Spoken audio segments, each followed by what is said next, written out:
जब करुणा क्रोध बन जाए और बलिदान बन जाए शक्ति का स्रोत तब प्रकट होती है माँ छिन्नमस्ता। क्या आपने सुना है उस देवी की कहानी जो अपने ही शीश को काट कर करती है अपने भक्तों का उद्धार करती है, जिनका रूप भले ही भयानक हो पर उनका हृदय प्रेम त्याग और रक्षा से भरा है। यह है कि शक्ति का सबसे रहस्यमय रूप जहाँ मृत्यु भी जीवन का संदेश देती है। आइए सुनते हैं माँ छिन्नमस्ता की रहस्यमयी और अद्भुत कथा जो न सिर्फ हमारी आस्था को जगाएगी बल्कि भीतर की शक्तियों को भी जागृत करेगी। राधे राधे भक्तजनों, आज आप सुनेंगे छिन्नमस्तक माँ काली की नवरात्रि की गुप्त व्रत कथा। इस कथा को सुनने से आपका सारे मनोकामना पूर्ण होगी।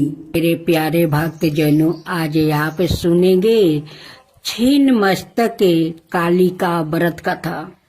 गुप्त नवरात्रि में विद्या की 10 महादेवियों की पूजा उपासना की जाती है। ये 10 महादेवियों माँ तारा, माँ त्रिपुर सुंदरी, माँ भुवनेश्वरी, माँ छिन्नमस्तक, माँ काली, माँ त्रिपुर भैरवी, माँ धूमावती, माँ बंगालमुखी, माँ मतंगी, माँ कमला है। इनमें छठी देवी छिन्नमस्तक है। हिंदी पंचांग के अनुसार वैशाख महीने में छिन्नमस्तक जयंती मनाई जाती है।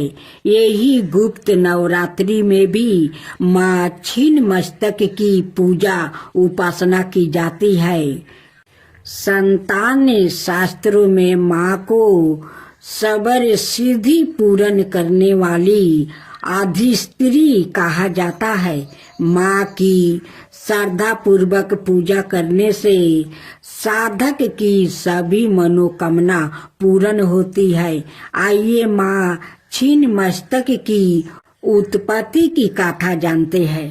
किंवदंती है एक बार माँ भगवती मंदाकिनी नदी में अपनी सहचारियों के संग स्नान ध्यान कर रही थी।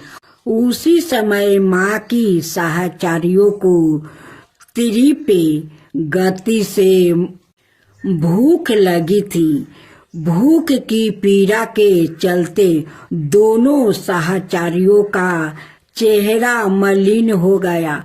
जब दोनों को भोजन हेतु कुछ नहीं मिला तो उन्होंने माता से भोजन की व्यवस्था करने की याचना की। सहचारियों की मांग को सुनकर माँ बोली, हे सहचारियों, आप थोड़ा धैर्य रखो। स्नान करने के पश्चात आपके भोजन की व्यवस्था की जाएगी। हालांकि दोनों सखी तत्काल भोजन प्रबंध करने की मांग करने लगी। माँ भगवती ने तत्काल अपने खंजर से अपना सिर काट लिया। तत्क्षण माँ भगवती का काटा सिर उनके बाएं हाथ में आ गिरा। इससे रक्त की 3 धाराएं निकली। 2 धाराओं से सहचारियों आहार ग्रहण करने लगी। वही तीसरी रक्त धारा से माँ सवाए रक्त पान करने लगी। उसी समय माँ छिन्नमस्तक का प्रादुर्भाव हुआ। तंत्र मंत्र सीखने वाले साधकों के लिए गुप्त नवरात्रि का विशेष महत्व है। माँ की पूजा हेतु पूर्व से ही साधक तैयारियां करने लगते हैं। पूजा घर की साफ सफाई की जाती है, मंदिरों को सजाया जाता है। गुप्त नवरात्रि के 9 दिनों तक उत्साह जैसे महलों रहता है। माँ को साधकों को चिंतापूर्णी भी कहते हैं। इसका भावार्थ यह है कि माँ चिंताओं को हर लेती है। ऐसे मनाता है कि माता के दरबार में सच्ची श्रद्धा और भक्ति से जाने वाले भक्तों की मनोकामना अवश्य पूर्ण होती है। अब सुने माँ दुर्गा की कथा। एक बार विस्पति जी और वर्मा जी की बीच संबंध हो रहा था। इस दौरान विस्पति जी ने वर्मा जी से नवरात्रि व्रत के महात्म्य और फल के बारे में पूछा। इसका जवाब में वर्मा जी ने बताया, हे विस्पति, प्राचीन काल में मनोहर नगर में पीठत नाम का एक अनाथ ब्राह्मण रहता था। पीठत माँ दुर्गा का सच्चा भक्त था। उसके घर सुमति नाम की कन्या ने जन्म लिया था। पीठत हर दिन माँ दुर्गा की पूजा करके हवन किया करता था। इस दौरान उसकी बेटी उपस्थित रहती थी। एक दिन सुमिति पूजा के दौरान मौजूद नहीं थी। वो सहेलियों के साथ खेलने चली गई।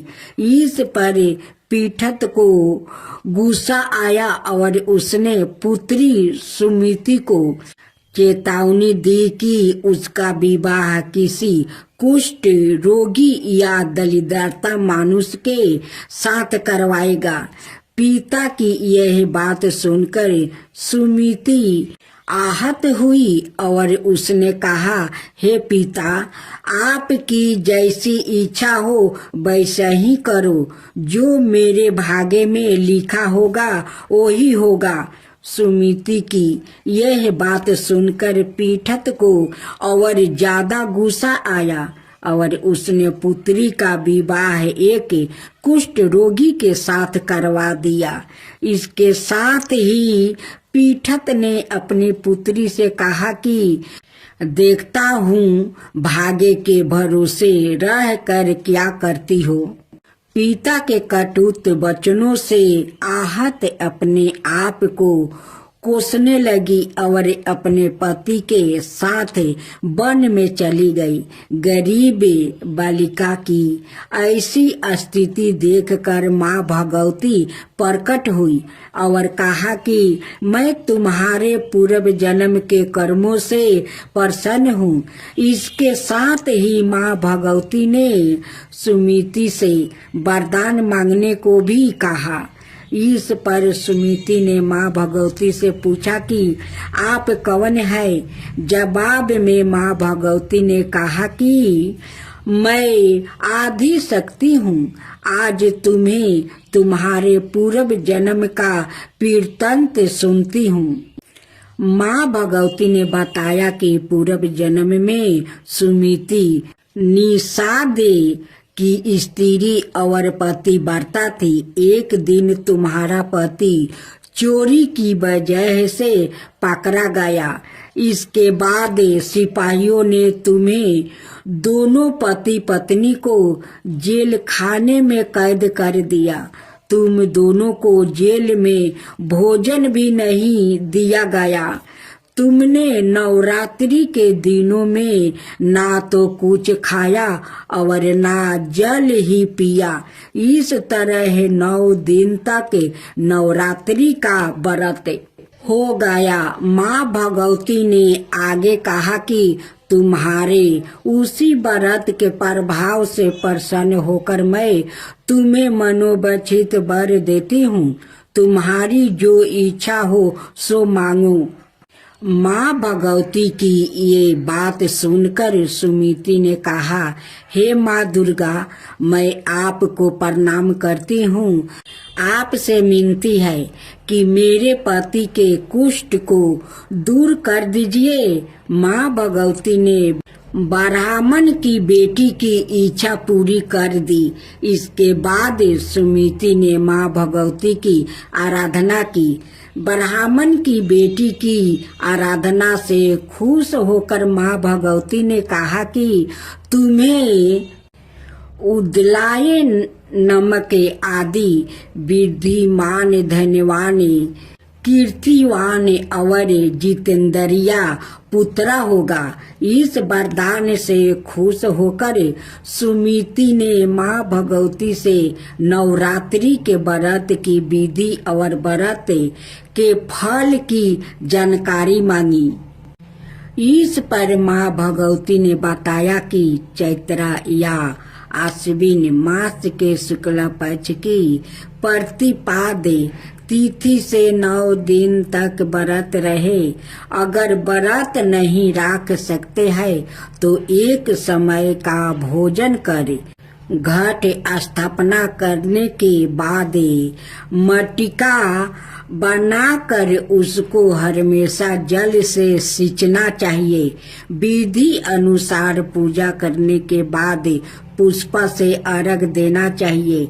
इस दौरान घी, गेहूं, शहद, खांड, जौ, तिल, बेल, नारियल, कदम्ब और दाक से हवन करे। गेहूं के हवन से लक्ष्मी की प्राप्ति होती है। खीर और संचापा के पुष्प से धन की और बेल के पत्तों से तेज और सुख मिलता है। माँ भगवती ने बताया कि बिजोरा के फल से अर्घ देने से रूप की प्राप्ति होती है। जाया फल से अर्घ देने पर कीर्ति और जो इंसान अवले से अर्घ देता है उससे सुख की प्राप्ति होती है। इसी तरह केले से अर्घ देने वाले को आभूषणों की प्राप्ति होती है। इस विधि विधान से होम कर जग की सिद्धि के लिए आचार्य को दक्षिणा दे। माँ भगवती ने बताया कि इन 9 दिनों में जो कुछ दान आदि दिया जाता है उसका करोड़ों गुना फल मिलता है। ब्राह्मण की बेटी को विधि और फल बताने के बाद माँ भगवती अंतर्ध्यान हो गई। सुबह दैनिक क्रिया से निवृत्त होकर स्नान कर ले। इसके बाद मंदिर या घर पर ही नवरात्रि में माँ दुर्गा का ध्यान करके यह गाथा कहनी चाहिए। यह व्रत कन्याओं के लिए विशेष लाभदायक है। अब सुने माँ दुर्गा की उत्पत्ति की कथा। देवगणों की शक्ति से देवी की उत्पत्ति हुई, लेकिन देवी के शरीर का अंग प्रत्येक देव की शक्ति का अंश से हुआ है। जैसे भगवान शिव के तेज से माता का मुख बना, श्री हरि विष्णु के तेज से भुजाएं बना, ब्रह्मा जी के तेज से माता के दोनों चरण बने, वही यमराज के तेज से मस्तक और केश, चंद्रमा के तेज से स्तन, इंद्र के तेज से कमर, वरुण के तेज से जांघें, पृथ्वी के तेज से नितंब, सूर्य के तेज से दोनों पैरों की अंगुलियां, प्रजापति के तेज से सारे दांत, अग्नि के तेज से दोनों नेत्रा, संध्या के तेज से भौर, बाहु के तेज से कान और अन्य देवताओं के तेज से देवी का विभिन्न अंग बने। देवी का जन्म तो हो गया, लेकिन असुरों के अंत के लिए अभी भी अपार शक्ति की जरूरत थी। तब भगवान शिव ने उनको अपना त्रिशूल, भगवान विष्णु ने चक्र दिया, हनुमान जी ने गादा दिया, श्री राम ने धनुष दिया, अग्नि ने शक्ति बाण से भरे तरकस दिया, वरुण ने दिव्या शंख, प्रजापति ने स्फटिक मणियों की माला, लक्ष्मी जी ने कमल का फूल दिया, इंद्र ने वज्र दिया, शेष नाग ने मणियों से सुशोभित नाग दिया, वरुण देव ने पास और तीर दिया, ब्रह्मा जी ने चारों वेद दिया और हिमालय पर्वत ने माता को उनका वाहन सिंह दिया। इन सभी अस्त्र शस्त्र को देवी दुर्गा ने अपनी 18 भुजाओं में धारण किया। अस्त्र शस्त्र और आंतरिक शक्ति से देवी का विराट रूप बन गया और असुर उन्हें देख कर ही भयभीत होने लगा। देवी के पास सभी देवताओं की शक्तियां हैं, उनके जैसे कोई दूसरा शक्तिशाली नहीं है, उनमें अपार शक्ति है, उन शक्तियों का कोई अंत नहीं है, इसलिए वो आदि शक्ति कहलाती है।